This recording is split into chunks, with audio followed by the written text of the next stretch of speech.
and welcome to space. In just a few days' time, ESA's Rosetta mission is going to come to a close, and it's going to do so in the most extraordinary fashion because the spacecraft is going to slowly and deliberately crash land into the comet that it's been orbiting for the past 2 years. We're with the team as they prepare for this dramatic finale.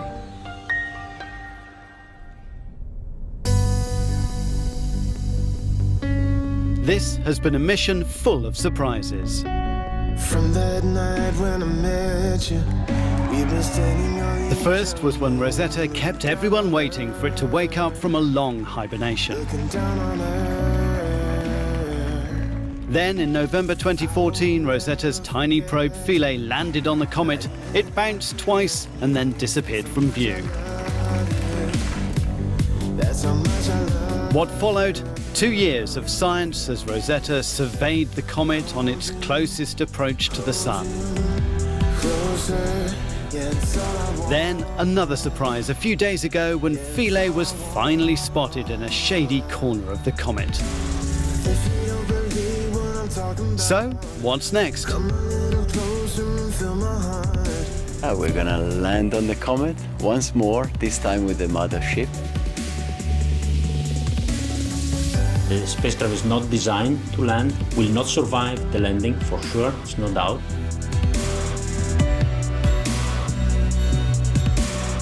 The location we're targeting is a real scientific goldmine.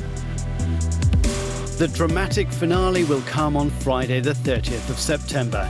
On that day, Rosetta will put itself on a deliberate collision course with the comet. If we take a model of the comet, on the head of the duck there's this area called Mart, which is a pretty interesting area because it's a very active region. And in particular, on this side, there are two areas, what we call pits, holes, which produce gas and dust. So the idea is to come with Rosetta and land near these holes.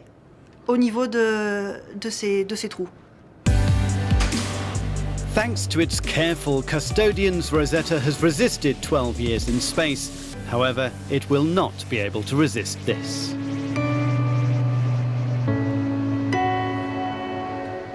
The structure of a satellite is very lightweight and very fragile. Rosetta in particular was absolutely not made to be able to withstand gravity because it's a satellite in orbit around a comet, a small weak body. At the moment of impact, Rosetta will be crushed. The solar panels and the antenna will be flattened onto the surface of the comet. Rosetta will remain on the comet forever because there's no way to get it off the surface of the comet. The mission is over because as it follows the comet away from the sun, the spacecraft has less and less power from its solar panels.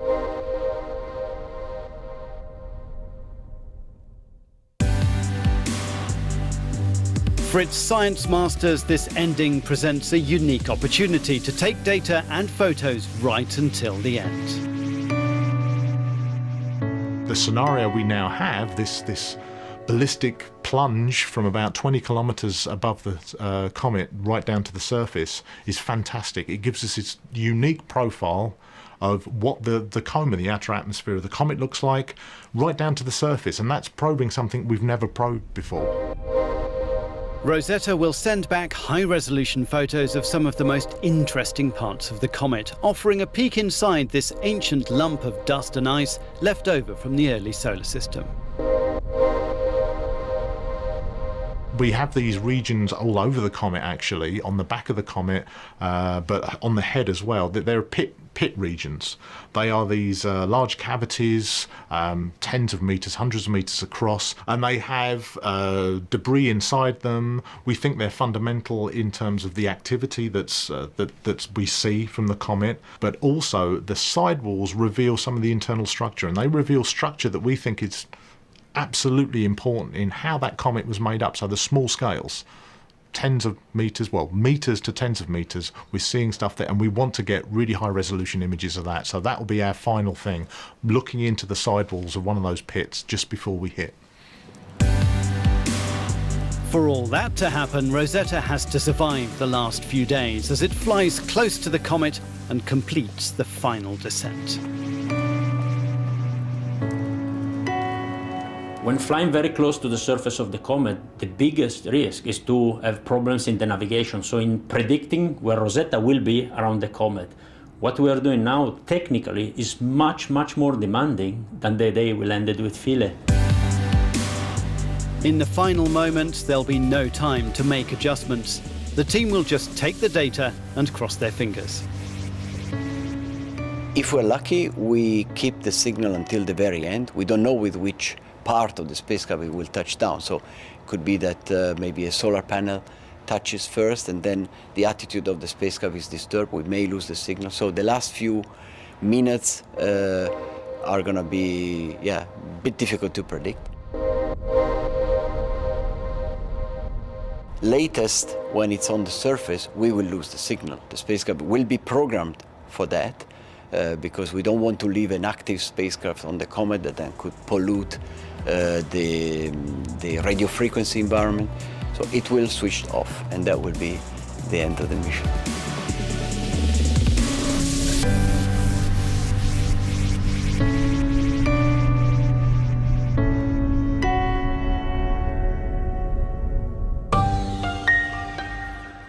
Away from Rosetta now, and to an update on the mission that we've been following all year in this program, and that's ExoMars. Right now, the spacecraft is really getting very close to the red planet, and tension is mounting in this episode of Destination Mars.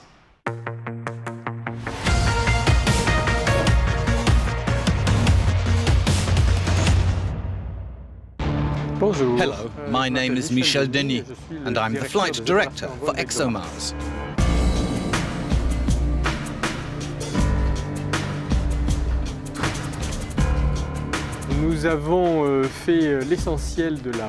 We've completed most of the cruise phase. We left Earth just over 6 months ago, and in a few weeks we're going to arrive at Mars.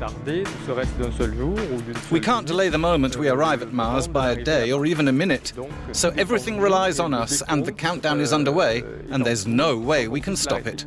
The chances of success of the TGO orbiter are very high, and the chances of success of the lander Schiaparelli are high too. But of course it's more difficult to land on Mars than to put yourself into orbit around it.